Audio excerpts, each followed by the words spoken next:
Hello everyone, today I will show you how to group comment box on your PDF file using Foxit PDF Editor. I will group these three of these comment boxes.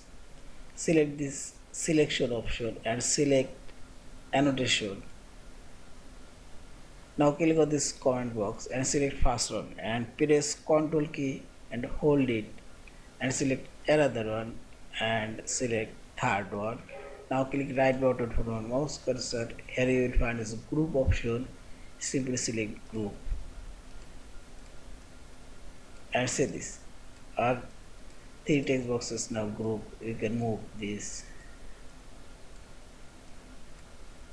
and select right button. You can ungroup it.